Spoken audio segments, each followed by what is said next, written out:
Hey, Miss Vicky. How you doing, baby? Happy.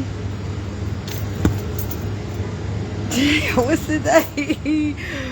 Tuesday. And today on Coffee and Conversation with your girl, Shakenya.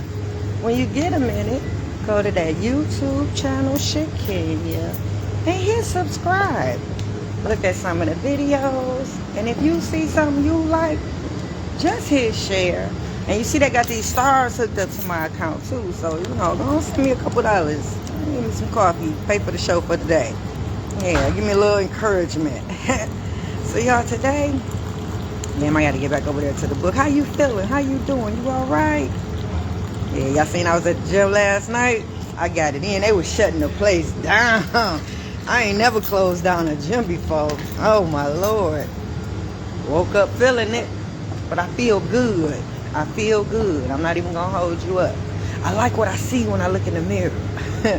Because it was a time I didn't like what I saw. Because I'm shape-eyed, I ain't got no booty. I'm shape-eyed. So, yeah, I'm enhancing what I got and working on what I got and doing what I got. So, yeah, I'm pleased with what I'm starting to see in the appearance. So that makes it all even better. So I'm going to keep doing it. I'm going to keep going until I can't go no more. So, y'all, today, we're going to get back to the psychological profile of your baby. Yes, we are. But I got a DM. And you know what I asked them? Did they subscribe to my YouTube channel, Shakenya? They said no. I say, do that.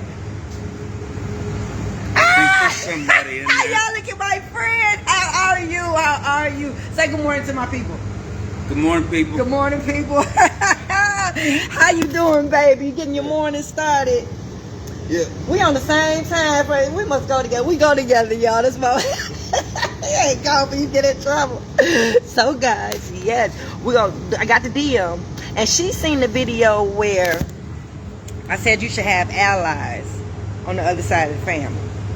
Yeah, your baby mama, your baby daddy, you should have allies in that house.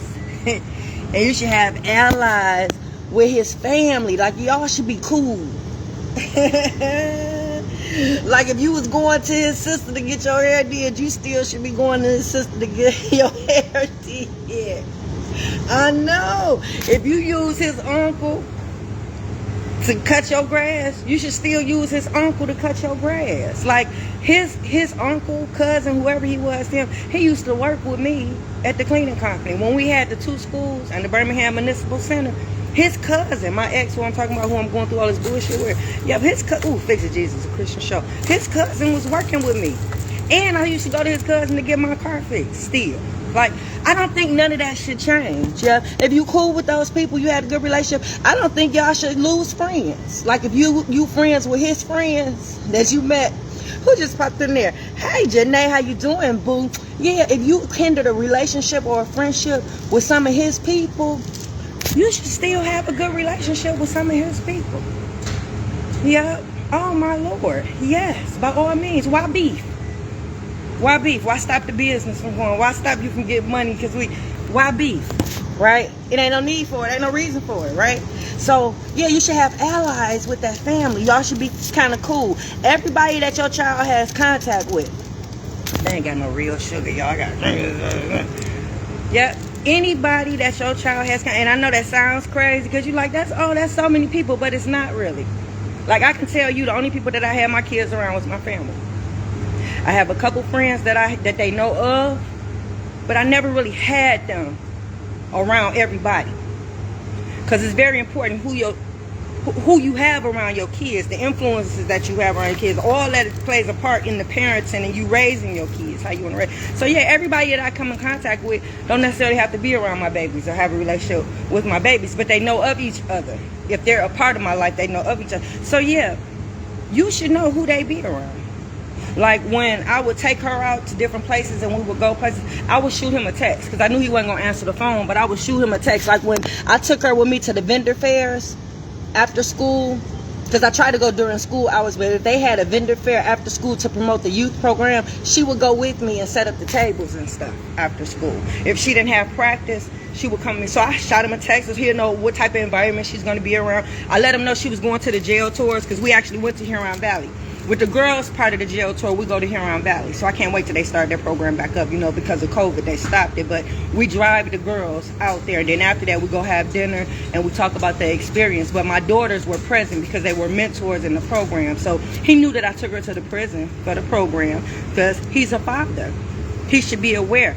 The other parents should be aware of the surroundings that you have your children in. Like, they got every right to ask you where you taking their baby and who they baby been around. And they also got the right to tell you they don't want that baby around certain individuals. And because you being the mama or the daddy, you're supposed to respect those wishes. The only way it's like a thin line is if they saying it because it's your boyfriend or your girlfriend. And if they say that they don't want you to have the baby around your boyfriend or your girlfriend, they gotta have just cause, because if not, that's just personal and they just mad and they bitter because you ain't with them no more. So don't have my baby around that nigga. Don't have my baby around all them women. But if you are in a relationship with someone and they make a request like that, you have to take into consideration the reason why they're making a request. Then y'all gonna have to discuss that, because if this is somebody that's gonna be a part of your life, by all means, they're gonna have contact with your child. So yeah, y'all gotta talk about stuff like that. So let me make sure I'm on task, y'all, because I wrote all this stuff down. Yep, I would text him when I would take her somewhere. You have to be all right to know. You have the right to know. I said that part. You should have contact with everybody that's in your child's life. Meaning you should have a phone number for all the relatives that your child goes over. If they take them over their cousin's house on their daddy's side, you should have the cousin's house on their daddy's side number. Because if anything happened when your baby come back, if you notice any bad habits, if you notice any changes in their behavior, if you notice any changes in how they move and whatnot, you should be able to call the cousin on the daddy's side to find out what happened in that house when your baby was over there. This parenting is, I know. It's a lot when you get to raising kids with people, you know. Fix it, Jesus. Fix it. We see anything happen, we said that. Yeah, so it's always good to have allies. Like, if something ever, you get into it with your baby mama, your baby daddy, like, you should be able to call their sister or their mama or their cousin or their best friend, and you should be able to talk to them about the situation. If it's a situation where you might need some people to step in and be mediators for it, or, oh, I got it, baby. I got it. How you doing? Good morning. You're welcome, baby. All right. Yeah. They should be able, so everybody should be biased to the whole situation with y'all, because everybody know the importance of a child having their mama and their daddy. So you really don't want to go to war for real. You don't really just want to hate their daddy or their mama. You don't want your people to really hate them, you know, because your child still got to have them in their life, unless your mission is to cut the parent out. Like, I used to feel the alienation when I used to go over there to get my baby and drop her off. Like, I would feel it. Like, the grandma even had the nerve to say, "What's she doing here?" referring to me. Fix it, Jesus. You don't know how many times I wanted to choke that old bitch and just drag her off the phone. Oh, fix it, Jesus. A Christian show. I don't gave my life to Christ. I would feel the tension, and I never could understand why. I ain't did nothing to these people. Like, I should have had allies over there. Like, he should have been my ally, just for me taking care of his daddy. Those 4 years I took care of his daddy when he left us, they gave me no money. That right there should have been enough for me to gain loyalty with them, or him have loyalty with me, or at least us not beefing. At least us not beefing. The sister, same way. She should feel the same way about me. That was her daddy too. But considering that they can just throw family away, that the family doesn't really mean nothing to them. See, I'm telling you, it's all about how you was raised, because family is everything to me, because that's how I was raised. Yeah. So her friends' mamas, they should have been my allies, because I used to drop their kids off at school sometimes. Drop them off at home. Like, if they couldn't come and get them, none of them had to drop my baby off, but I've dropped her friends off at home on a couple of occasions. Those mamas should have been able to speak up for me in some aspect, to talk to my daughter. Yep. His friends, they seen me over there dropping her off. Like, I don't chill with them. When I go, I sit on the porch. I come and talk. I don't just drop her off and just pull off. I sit down, I talk, I chill with the wife, I kick it. I'm playing with the baby. I miss his son so much.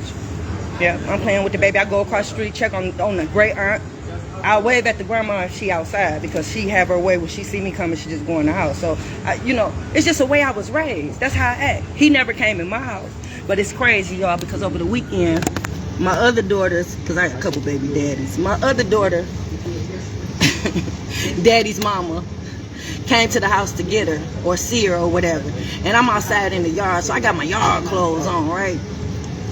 She made me stop what I was doing to come give her a hug and a kiss. Now, this is my daughter's father's mother, okay? And all the time they were together, I was with him, and even when we were apart, she's always been a part of my daughter's life. She always asks about me. Every year she gives me a birthday card. She asks about me. You understand what I'm saying?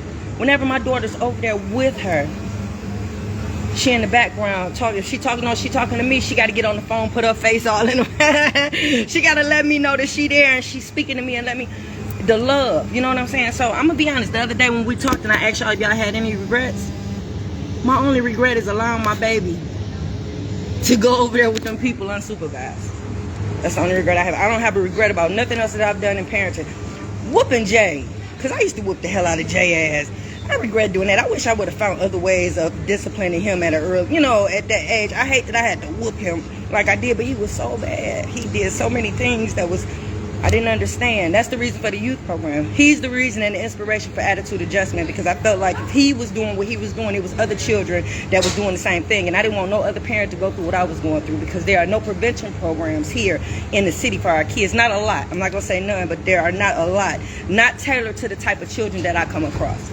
The type of children that I come across are children that's going to end up dead or in jail if somebody don't put a stop to it. So those are the children that I targeted, because those are the children, that's the type of child I was dealing with.